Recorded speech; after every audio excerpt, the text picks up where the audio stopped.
The 2013 Polaris Sportsman 400. This is the dipstick location.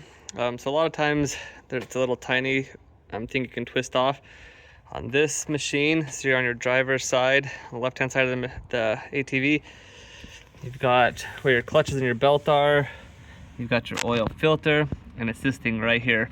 So mine was on really tight. I had to try and wrench it off there, so it shouldn't have been on the tight. I just barely bought it. So you can take and you can just check, and that's where your dipstick's at. If you'd like to check your oil, you can also fill it up right there if it's a little bit low. When you're checking your oil, make sure you run your engine for a second to get the oil all through the engine and get it all lubricated up. And then just undo this, and then you're gonna take and you're gonna clean off that oil with a rag, and then put it back in. And when you pull it back out, it should be between those two marks you can see in the middle. If you have any questions, let me know.